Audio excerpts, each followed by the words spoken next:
हाँ जोन करवा खुला हुआ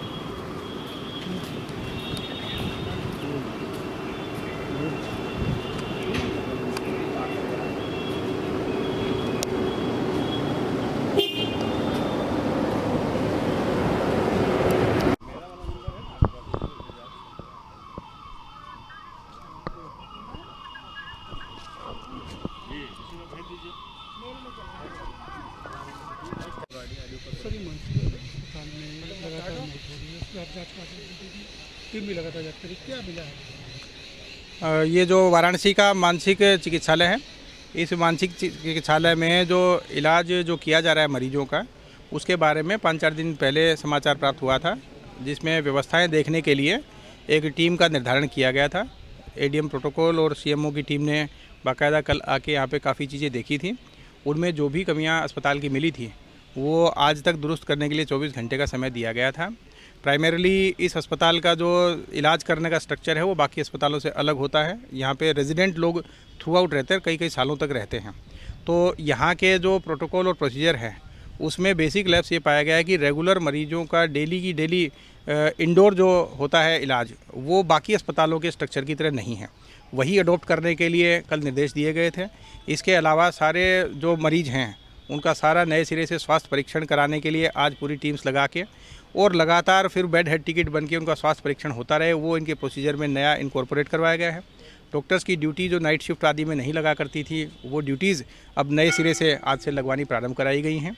इसके अलावा कुछ प्रशासनिक चीज़ें थी, उनमें जो कमियां मिली थी वो सारी कमियां ठीक कराई जा रही हैं। अधिकतर कमियां तो आज शाम तक ठीक होंगी, बाकी कुछ है व्यवस्थाओं से रिलेटेड जो चीज़ें हैं वो 3-4 दिन में दूर की जाएंगी। लगभग 3 दर्जन मरीज ऐसे हैं जो कि यहाँ स्वस्थ हो चुके हैं। मेडिकल बोर्ड ने उनको स्वस्थ घोषित कर दिया गया है, फिर भी उन्हें जो है यहाँ से अभी तक डिस्चार्ज नहीं किया जा सका। क्या करें? ये ही चीज़ें तय करने के लिए आज यहाँ पे डॉक्टर्स की ड्यूटी बाहर से भी लगाई गई है और हमारे जो डॉक्टर्स की ड्यूटी लगा के आज शाम तक सारे स्वास्थ्य परीक्षण करने के बाद जो एनालिसिस आएगा उसके आधार पर निर्णय लिया जाएगा। और अगर जो 2-3 दिन की जो एक्टिविटी यहाँ पे हुई हैं और जो जांचें हुई हैं उसके आधार पे ये पाया जाएगा कि किसी की नेग्लिजेंस है, किसी की लैप्स है या किसी की प्रशासनिक लापरवाही है, तो उसमें कार्रवाई भी कराई जाएगी। जो प्रशासनिक व्यवस्थाएं हैं उनको भी दुरुस्त करवाया जा रहा है। अगर यहाँ के इंचार्जेस वो नहीं करा पाएंगे तो उसको भी सीरियसली देखा जाएगा। बाहर से भी स्टाफ और दिया जा रहा है ताकि ये गर्मी का जो मौसम है और उसके आगे जो बरसात का मौसम आता है जिसमें सामान्यतः इन्फेक्शन आदि होते हैं, उसके लिए एक्स्ट्रा व्यवस्थाएं भी इनके पास रहें। अब तक जो मैन पावर है उसका डिप्लॉयमेंट कैसे किया गया था और कैसे कैसे ड्यूटीज़ लगाई गई हैं, वो सारी प्रशासनिक चीज़ें बाकायदा कमेटी के द्वारा देखी जा रही हैं।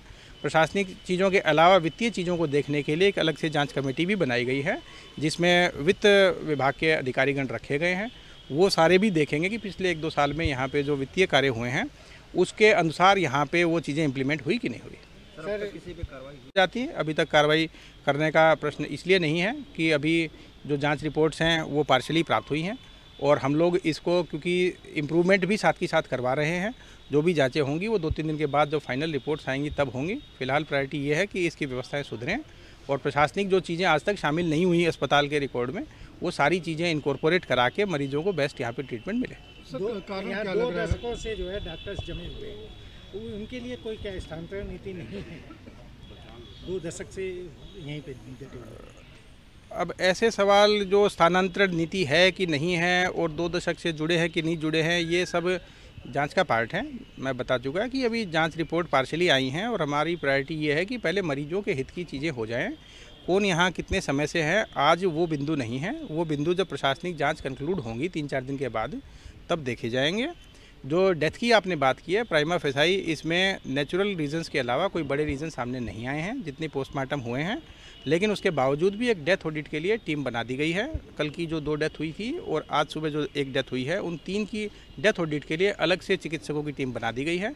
प्रथम दृष्टया तो कोई रीज़न ऐसा नहीं आया है सामने कि अननेचुरल कोई चीज़ हो, लेकिन फिर भी क्योंकि ये मामला अस्पताल के रेजिडेंट से जुड़ा हुआ है, इसलिए एक टीम गठित की गई है। उस टीम की रिपोर्ट के आधार पे जो भी अगर उसमें किसी की लैप्स पाई जाएगी या कोई ऐसा रीज़न पाया जाएगा जो किसी के कंट्रोल में था और कंट्रोल नहीं किया गया, तो डेफिनेटली उस पर भी कार्रवाई होगी। सर, इसके पहले इतनी डेथ नहीं होती थी, लेकिन एक हफ्ते के अंदर 5 डेथ हुई। एक मरीज यहाँ से जो है भाग गया बाउंड्री फांद करके। क्या कारण है ऐसा कि 5 मरीज की एक हफ्ते के अंदर डेथ हो जा रही है, एक मरीज भाग भी जा रहा है, एक मरीज को यहीं का कर्मचारी बुरी तरह से पीटता है, जिसको पंडित दीनदयाल अस्पताल में भर्ती कराया गया, इलाज कराया गया। मेरा तो मानना है कि मैं बता चुका कि सब जांच हो रही हैं और एट प्रेजेंट बिल्कुल इमीडिएट उसके तो रीज़न अभी निकल के सामने नहीं आए हैं। तो अभी तक जो आपके प्रश्न हैं उसका जवाब तो अभी इसलिए नहीं दिया जा संभव होगा क्योंकि अभी हमारी टीमें सारी चीज़ें देख रही हैं और इतने बिंदु आपने कहे हैं वो सारे के सारे कवर हैं, तो 2-3 दिन लगेंगे उनकी जांच में। मैं पहले भी कह चुका कि प्रायोरिटी हमारी ये है कि सब मरीजों को इमीडिएट चिकित्सा लाभ मिले। जो मेडिकल प्रोटोकॉल है उसमें जो बदलाव किए हैं उनको लागू करके पहले मरीजों का बेनिफिट हो जाए, और जो गर्मी की बात बार बार में मीडिया में आ रही है वो भी पर्याप्त दिखवाई गई है, उसमें कोई चीज़ और इम्प्रूवमेंट करानी हो तो वो हो जाए। ये आदमी क्यों 20 साल से हैं या कोई आदमी की पिटाई हो गई थी उस पर क्या कार्रवाई हो रही है, ये 2-3 दिन के बाद भी हो सकती हैं चीज़ें, और ज़रूर होंगी। पहले एक बार इमीडिएट प्रायोरिटी की चीज़ें हैं वो हो जाएं और उसके बाद जो बाकी फाइनेंशियल चीज़ें हैं या मैन पावर से जुड़ी हुई चीज़ें हैं 3-4 दिन के बाद टेकअप होंगी। कुल मिला के 1 हफ्ते में इसका रिजल्ट आएगा। फिलहाल कोशिश ये है कि मरीजों को बेस्ट पॉसिबल ट्रीटमेंट और सुविधाएं मिलें। ठीक है।